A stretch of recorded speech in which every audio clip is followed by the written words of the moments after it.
So my name's Johnny Staker. I'm CEO of VANQUISH Commerce Group. I've been doing this for 20 years or so now. Learned everything that I know through first-hand experience. I'm still doing that now. So, for example, we were one of the first companies back in 2015 to launch in the US under Wayfair's pilot scheme. So, but back then, of course, there was nobody to hold your hand and guide you. So you had to figure this stuff out through trial and error, really. We're obviously also very strong, support everybody here in terms of launching in the EU market. However, there's others here today to talk about that. So we've, decided to focus on the US today and talk a little bit about, briefly about the opportunity, the challenges and, solutions available really for a US expansion. So if I could just share my screen.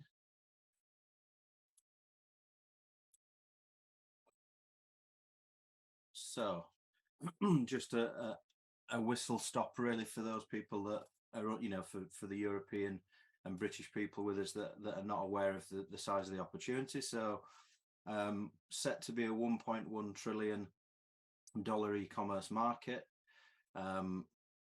versus about 768 billion in the EU. Obviously, there's varying statistics out there, but this is a fairly reliable source. Set to be 1.7 trillion by 2027. 268 million online shoppers, so potential for 268 million new customers if you're not already in the market, with the major advantage particularly to well, not necessarily, but for British brands, I was going to say, but one language rather than 9 or more. So if the EU is a fragmented market, the USA represents a more cohesive way to enter a much bigger market, and we've only got one story to tell, whereas if we're selling in Europe, we've often got multiple stories to tell depending on the audience that we're talking to. So as far as we understand from the data, there's about 50% of EU sellers already active.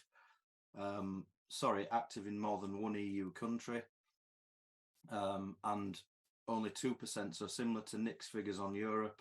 Think it's roughly the same in reverse, as far as we can tell. Only 2% of EU sellers are actually active in the USA at all. So I think the same expansion fears exist both ways, really. And Americans seem to perceive EU and British made products as higher quality. In many cases, we like to think that's because they are high quality, and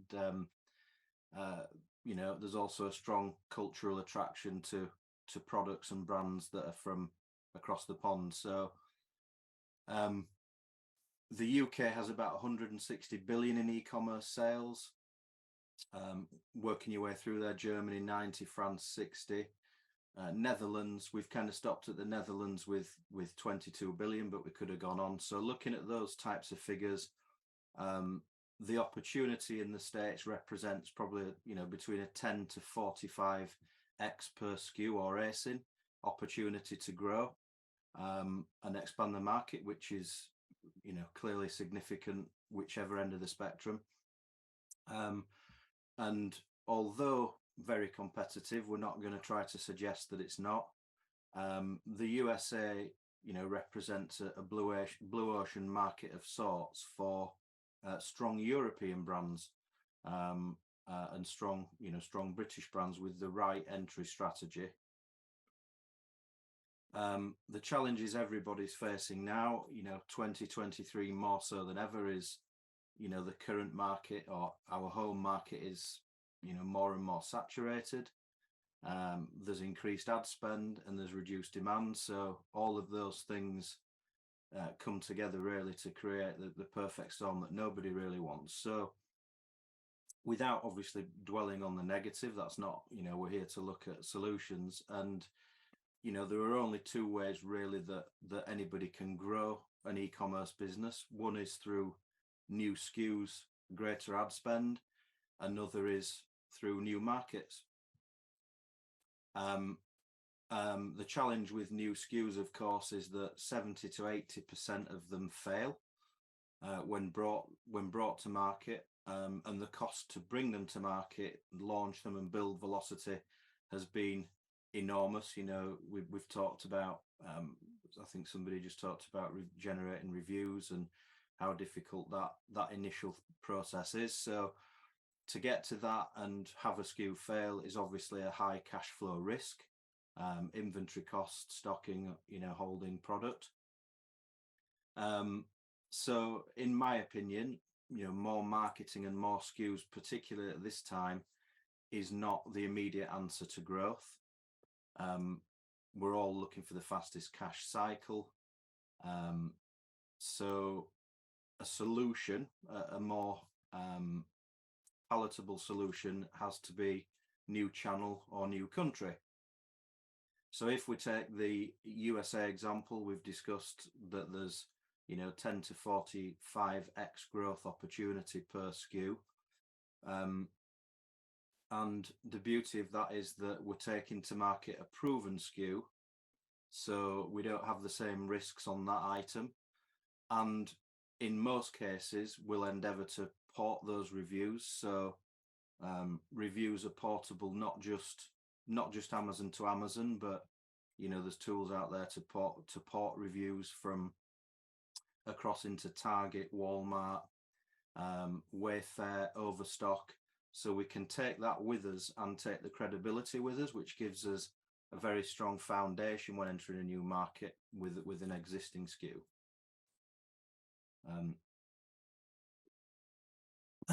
So obviously some of the pitfalls that we see are that, excuse me, went down the wrong hole. So some of the issues that we see are the fundamental things where I think that brand founders like myself, like I was years ago, we kind of go at everything in terms of, we'll give this a go, we'll throw some money at it, we'll have a gamble, and we'll kind of bootstrap things and do it ourselves.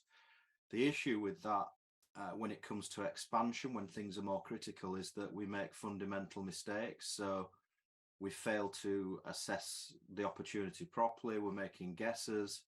We don't put in place an action plan. There's no market research as such being done to minimize risk. Huge things like the legal, the regulatory stuff, tax filing. You know, we've had people come to us that have you know, accrued hundreds of thousands of dollars in tax bills that they weren't aware of because they didn't set up right in the beginning. UVP, something that we touched on as being a fairly strong topic at the beginning, which is a unique value proposition. So, you know, the US market really does seem to value a story and a brand over a product. So they're looking less for features and more about a brand story. So we tend to see this a lot where brands will just enter with a product and think it's just about selling a product.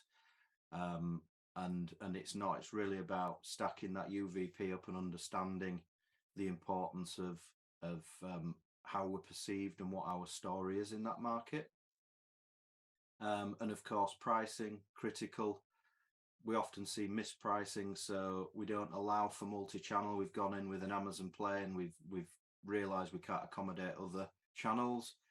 And of course, discounts and allowances, which are you know, equivalent to chargebacks and so on, unexpected fees with Amazon, all these kind of things that eat into our margins and make it very difficult to reprice from.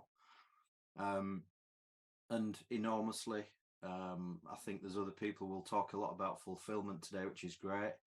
But, you know, one of the biggest ones and one of my biggest mistakes early on was fulfillment. So coming into, you know, 3PLs based on promises made by them and what they could do, but they couldn't comply with fulfillment requirements, different channels. The location was wrong for the entry of the goods and so on. and it again can run into the hundreds of thousands to put something like that right. I know this because I've had that happen to me, exactly that. So, but failure in all of these areas often means a lifetime lost opportunity. So very seldom will somebody have another go at it once they've entered a market and failed. They will say that they're pulling out. It's no good for us, which is a tragedy when it's such a strong opportunity and could be avoided. So, you know, covering off and getting all these things right through planning, foundational setup, power positioning, diversified sales distribution, pricing, fulfillment, onboarding, and then specialists in all areas to ensure these things go to plan is absolutely crucial when entering the US market, and you know, of course, any market applies just the same to the EU. So there's two options, two ways we can do that. One is in-house, the other is outsourced. So we can look to build a team, but good quality talent is rare these days, and you know, those guys are working for themselves and building their own empires, so it's difficult to do that. So we end up with smaller teams that probably miss opportunity for growth. It's costly, time consuming and risky. And then conversely, outsourcing that is, you know, a hell of a lot of different specialisms that we've got to stack and stitch together. And that's guesswork again as to whether these guys are going to be able to do all of the things that we need to be done. Find the warehouses, still need a management team to oversee this stuff. And then, you know, we've seen upfront costs run well into and over six figures without the pitfalls and things going wrong.